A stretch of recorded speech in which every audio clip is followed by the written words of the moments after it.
네, 안녕하세요. 창필직입니다. 오늘 팀 비즈니스 브랜드 영상은 인썸니아 관련된 영상입니다. 그리고 부제로는 어른들의 커피숍, 바 창업에 주목할 것. 바에는 뭐 와인바나 몰트바, 칵테일바 이런 종류가 있죠. 바 창업의 가능성 이런 것들에 대한 도움이 좀 되셨으면 좋겠습니다. 2000년대 중반부터 대한민국 각 지역을 강타했던 치어스라는 브랜드가 있어요. 누구나 한 번쯤 봤을 만한 브랜드지만 그냥 호프집처럼 보이고 레스토랑 펍이라고 하는 새로운 장르를 탄생시켰다고 보기도 하지만 일단 제 생각은 좀 다릅니다. 근데 보통 아파트나 이런 동네로 가진 않죠. 그런 호프집 창업을 할 때 어느 정도 상권이 괜찮고 식사가 되면서 소주 먹을 수 있는 그런 1차 술집이 많고, 무엇보다 직장인들을 대상으로 많이 하기 때문에 9시면은 사람이 끊어지는 그런 동네 상권은 잘 안 들어가죠. 근데 그 당시에 치어스는 전략이 달랐습니다. 참고로 치어스 만드신 분은 제가 엄청 잘 아시는 분인데, 어쨌든 치어스의 내부 구조를 보게 되면 지금 한번 이미지를 한번 좀 봐주세요. 뭔가 딱 구분이 되어 있죠. 마치 과거의 패밀리 레스토랑처럼 말이죠. 치어스의 특성은 일단 술집이 작지 않아요. 어느 정도는 큽니다. 그 이유는 회전율하고 관계가 있습니다. 상권 좋은 곳의 호프집은 회전이 잘 되고 밤늦게 막 새벽까지도 되는데, 주택가 상권은, 아파트 상권은 받을 수 있는 한계가 명확해요. 딱 받을 수 있는 그 시간에만 몰리고 새벽까지 되는 건 아니니까. 그래서 평수가 좀 돼야 됩니다. 그리고 손님을 받는 시간이 7시 이후가 아니라 3, 4시부터예요. 이게 뭔 말이냐면 술집만으로의 개념이 아니라 커피숍의 개념이 가미된 겁니다. 애들 학원 보내고 남편 퇴근하기 전 4시부터 6시, 7시까지 그 동네 주부들이 오는 거죠. 편안하게 나만의 섹터, 구분된 이 나만의 섹터에서 저 파티션이 주는 뜻은, 내가 지금 술 먹고 있는 거 사람들한테 잘 보이면 이게 좀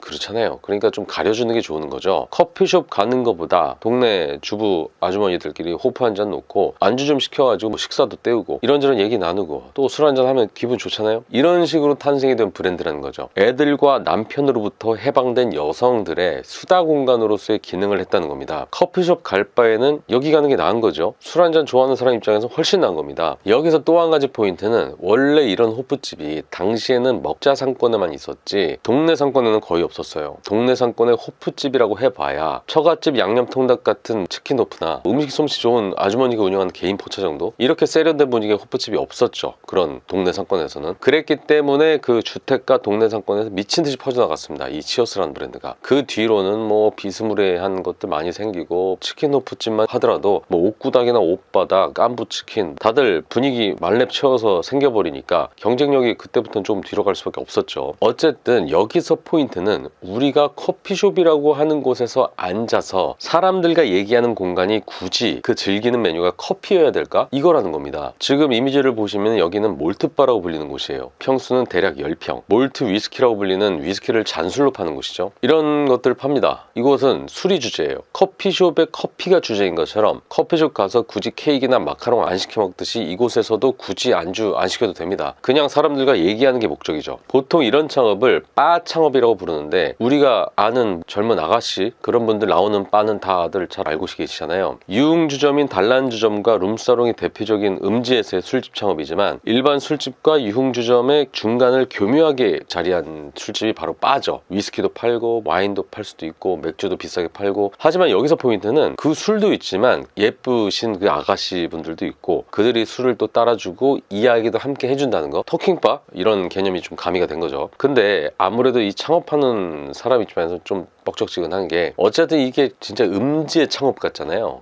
아무리 장사도 좋지만 내가 하는 게 지금 아가씨랑 같이 하는 토킹바 이런 걸 한다 이러면 좀 그렇잖아요. 거기다 또 제일 중요한 게, 장사를 하는데 중요한 게 인력 수급이거든요. 아가씨들을 잘 섭외하고 잘 관리를 해야 되는 건데, 이런 말 하기 좀 그렇지만 어쨌든 창업 채널이니까 이 친구들이 좀 컨트롤이 안 돼요. 그 사람이 나빠서가 아니라 그냥 왠지 뭔가 유전자가 우리랑은 좀 틀린 느낌? 그냥 어제 술 마시느라고 또 한참 달렸으면 다음날 힘들잖아요. 그럼 빵꾸 나는 거고, 오늘까지는 천사 같은 표정으로 부탁을 했다가도, 그래서 나온다고 했다가도 내일은 바로 잠수를 탄다든지 뒤통수 칠 수 있는 그런 거죠. 사람 위주로 돌아가는 사업 아이템이 언뜻 볼 때는 이게 엄청 돈 되는 것 같아도 변수가 많아가지고 이게 리스크가 엄청 큽니다. 그래서 바 창업이라는 것을 선수들이 아니면 못하는 거고, 선수들도 항상 때려칠 생각을 하는 겁니다. 사람 관리하는 게 너무 힘들고 나중에 막 질리니까. 근데 이 바 창업이라는 게 꼭 젊은 아가씨들만 써야 할 수 있는 것인가? 그건 아니거든요. 요즘에는 바에 남자들보다 여자들이 더 많이 와요.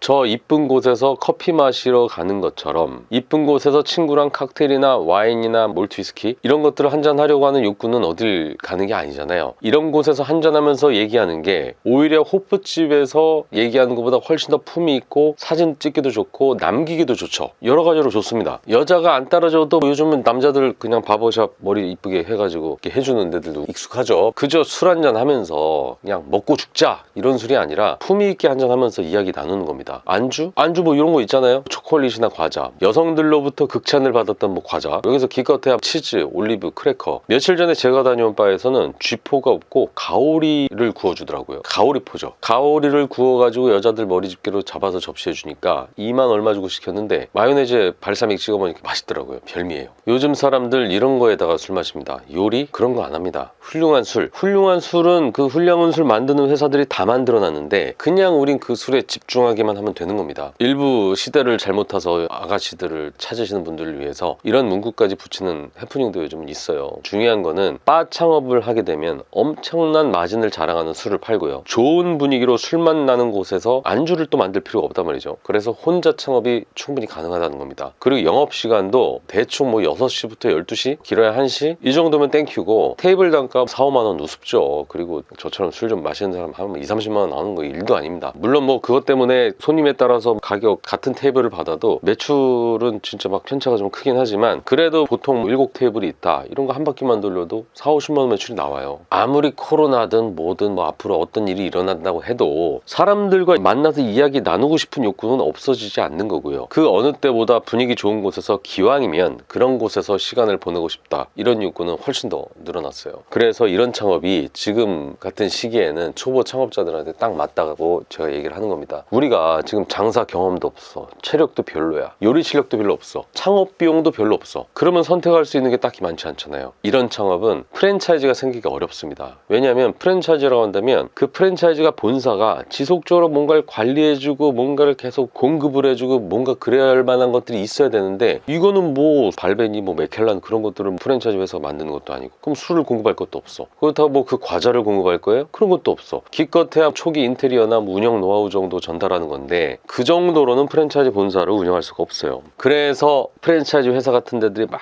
창업하라고 홍보를 안 하니까 이런 창업은 눈에 보이지가 않죠. 물류 왕창 공급할 수 있는 브랜드들이 즐비하고 그런 것들이 무지하게 대박난다 뭐 이렇게 홍보를 하지만 사실 피 터지게 본사 좋은 일만 생기고 본사 좋은 일만 시키고 있고 실제 노예생활 비슷하게 하는 가맹점주들 얼마나 많아요. 커피숍에서 뭐 라떼를 만들고 빙수 만들고 이것저것 음료 만드는 노력이라면 바에서 칵테일 만들고 위스키 세팅해주고 이런 것들 다 할 수 있는 겁니다. 작더라도 제대로 공간을 만들고 그 안에서 고객들이 제대로 술 맛을 느낄 수 있게 브랜딩하고 그 사이 그 사람들이 편안하게 즐기다 갈수록 노력한다면 내 인건비로 최소한의 수익은 가져갈 수 있지 않을까 이런 생각을 합니다. 그래서 인썸니아라고 하는 창풀의 팀 비즈니스 브랜드 창풀 카페에 오면 다양한 정보들이 있기 때문에 그것들을 한번 보고 한번 매장도 한번 가서 그 인썸니아 대표님한테 좀 전수도 받고 또 시설할 때는 창풀의 그 아키프로젝터들도 이용하시면서 내 능력으로다가 누군가한테 배워서 창업할 수 있는 방법도 한번 생각을 해보셨으면 좋겠습니다. 좀 찾아보시고 답사도 다녀보시고 한번 창업 준비하는데 하나의 아이템으로 생각하고 연구를 한번 해보셨으면 좋겠습니다. 이상 창풀직이었습니다.